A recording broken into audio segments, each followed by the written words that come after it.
Alright guys, welcome back to another J.O.P video, and today I'm just talking about my favorite movies of the year so far, because it's June, halfway through the year already. Doesn't feel like it is crazy, but let's just get right into it.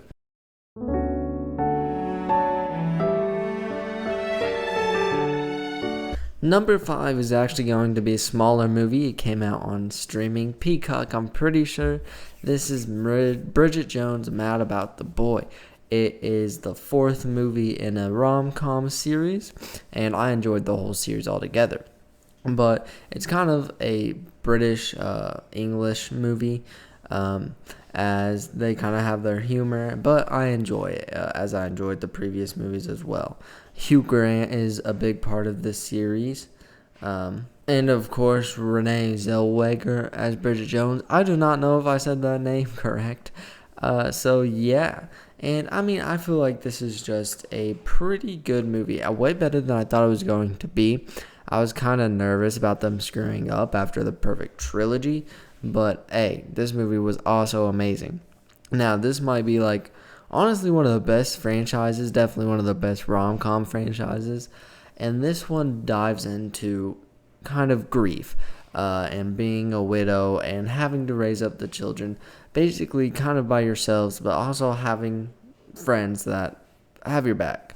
And that's also where Hugh Grant is in this movie, Daniel Cleaver. I like how he's just basically the uncle to the kids, and that's how, throughout the 3 movies, that's what their relationship dived into, is just Hugh Grant obviously still being super inappropriate towards Bridget and everything, making those kind of jokes, but hey, he's still there caring for the family, and that's always nice. Yeah, because if you're into rom-coms, I definitely recommend this movie for you, as it is my number 5 movie of the year so far. I can't really nitpick anything bad about it, as I just sat there with a smile on my face, even though it can be a pretty sad movie at times, but also a pretty real movie, and that's probably why it's so high up on my list. But yeah, go check out Bridget Jones, Mad About the Boy. Let's go on to the next.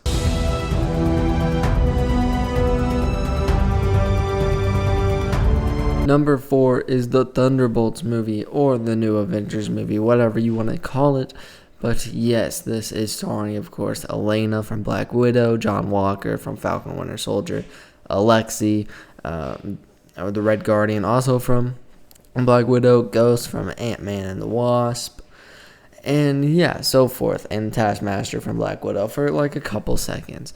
But yeah, this is just a team-up movie of misfits, and I don't know why, but it always goes well when it does that. It has Suicide Squad vibes, obviously, because these were all bad guys, or kind of like assassins, and they have to work together out of circumstances after their boss sends them to all kill each other, and basically they figure out that she just wants them dead. They basically try to just turn on her and become a team in the process of doing that, and having to trust basically these random strangers, and that is a nice touch. And it fleshes out these characters very good, or at least 2 of them. Elena from Black Widow, how she wants to become a hero and she's tired of doing stuff in the shadow. John Walker kind of just being the asshole, and how he destroyed his life just trying to be the hero and is still lying about it and trying to cope with it. Those were my 2 favorite characters throughout the movie and what they did with them. Ghost didn't really get that much attention, neither did Bucky, but we don't really need a story about Bucky. We've been seeing him for years now. He's been on the big screen way longer than these guys have.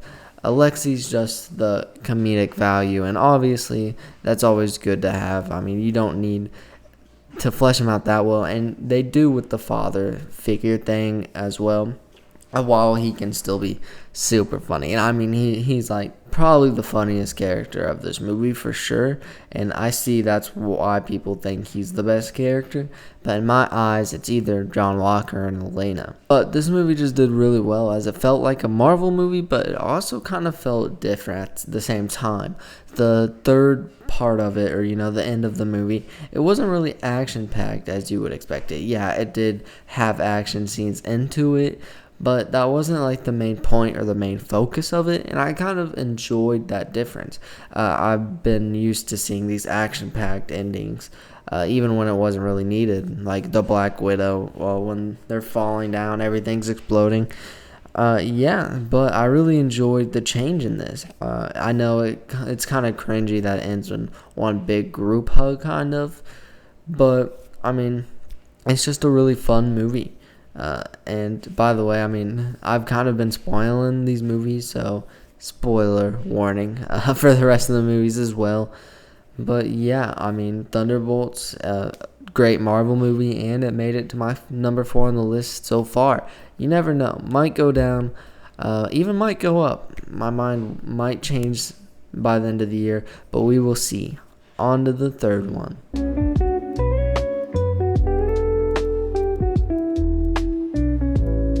Number 3 is going to be Companion.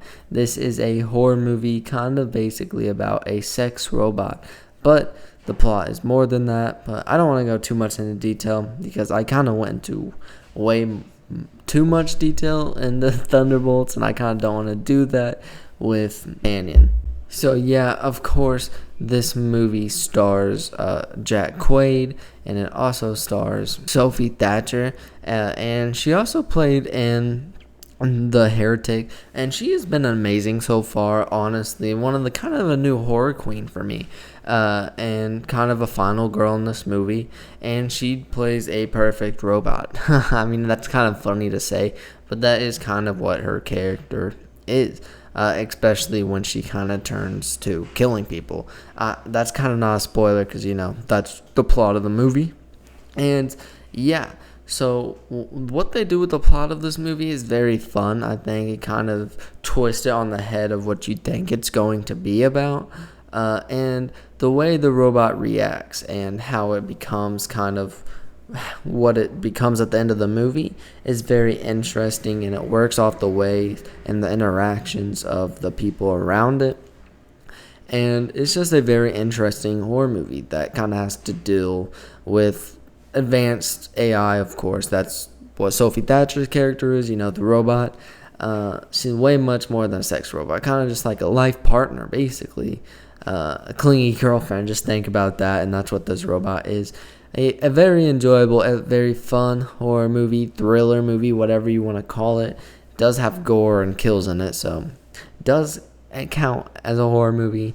And of course, Jack Quaid's performance in this movie is also amazing. He is one of my favorite actors at this moment.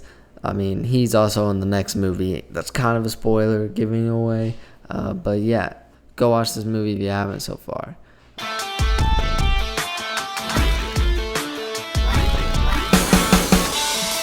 Number 2 is Novocaine, of course, the other Jack Quaid movie, which I just referenced previously. Now, this is just kind of an action movie where the main character has a condition called CIPA for short, where he can't really feel pain. So he kind of lives his life scared until he meets this one girl that shows how to truly live not in fear, until, of course, she gets kidnapped by bank robbers to hold her hostage, and he goes after her. And this is just a very fun, action-packed movie with humor in it. Jack Quaid, like I said, he's an amazing actor, and the way he acts does not feel pain is probably the funniest parts about this movie. When he gets stuck by a booby trap, and he's just like, "What? Why does I feel like there's something? Why do I hear something when I move when there's something stuck in his back?" But of course he can't feel it, so he has to reach for it until he touches it. Funny scenes like that. And obviously just the fun characters, like the side character, which J.O.P from the Spider-Man movies plays. He's fun. He shows up.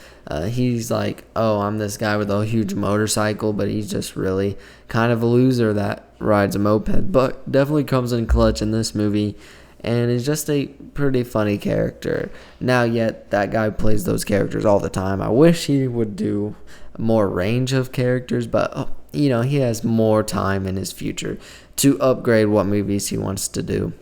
But other than that, yeah, I mean, the kind of twist at the end of this movie is kind of predictable, but because this man doesn't feel pain, the kills are fun. I mean, the action scenes are pretty fun for me because this guy doesn't really know how to fight that well, so it's not choreography that great, and it doesn't really have to be because this is like if I just went on a fighting spree and I'm just using my kind of condition or power against the other person, and that's what he does, so it's just fun, and it's kind of like there's definitely some wince-inducing moments in that movie. And yeah, I mean, definitely probably the funnest movie of the year so far, in my opinion. Of course, it's not the best. There's one movie that came out this year better than this, in my opinion. Of course, this is my list, not everyone's list. So if your opinions differ with me, just leave your comments down below. And of course, I haven't seen every movie this year, so I could be missing some, but these are the movies I have seen. So, I mean, Kane is a fun movie that's kind of clever with how it goes along with the plot and story. So, yeah, definitely recommend this. Love Jack Quaid, and he's had an amazing year so far. I hope he keeps it up. Let's go to the great number one.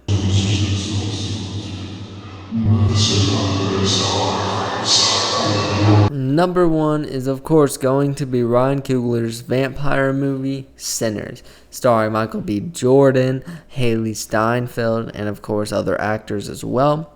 But this is just a crazy story-driven movie. It's not the quickest, fast-paced movie, so if you're into action, it might not be for you. And if you're not into long movies, because this is on the longer side a little bit, you might not like it as well. But Michael B. Jordan plays twins in this movie, and he does a very good job at separating them. The movie also does put them into like red and blue, so you can differentiate them for yourself. But I feel like their attitudes, their goals throughout the movie is different enough, which you can tell. Haley Steinfeld plays kind of a different character than she has before. Definitely a very sexual character in this movie. And she does a pretty good job. An amazing actress. I haven't seen her in too much stuff. So that's kind of why it took me by surprise to see her in this movie and to take the role as good as she did. The way this movie's also directed is just amazing, especially this one dancing scene in like the middle of the movie. Just the meaning behind it and the way Ryan Coogler went about setting things up, I just find super interesting. And this is all before even the vampires come and start attacking. Like the vampires, of course, they're simple vampires. They have to be invited in. Silver hurts them, garlic, stuff like that. But they are kind of like a hive mind and a collection of each other. They have each other's memories, and they can basically kind of like see into each other. And I feel like that's very interesting. I don't really know if we've seen that in a vampire movie so far. Maybe we have, and I'm just misremembering or haven't seen that specific movie. But that's just a fun element, as one vampire gets hit in the head. The main vampire gets hit in the head with the silver, and then all of them start feeling that pain. And it's just a very interesting idea. And this movie, I mean, it has a good start, middle, and end. I mean, it's really hard to nitpick, and definitely, by far, definitely the best movie of the year. And I don't know, I feel like it's going to be really hard to take this one down, but we will see. We have a lot of time left until the end of the year, and a lot of good movies, hopefully, that turn out to be good. I don't want to get my hopes up too much, but yes, definitely go out and see this movie along with the other movies that on this list. I definitely urge you to, because I mean, if you're a movie fan, you'll definitely enjoy these movies. I guess it does depend on what genre you like, because I do have a mismatch of them on this list. So guys, that's all I have to talk about today. If you enjoyed the video, please leave a like. I want to hear your comments and thoughts in the comment section down below as well. And if you like my content I provide you guys overall, please subscribe. It really helps me out. And one last thing, I do have a podcast with my friend Devin called The Cinema Boys. I'll leave a link in the description below, so go check that out as well if you want to support me and him. But other than that, you guys have a great time until I post my next video.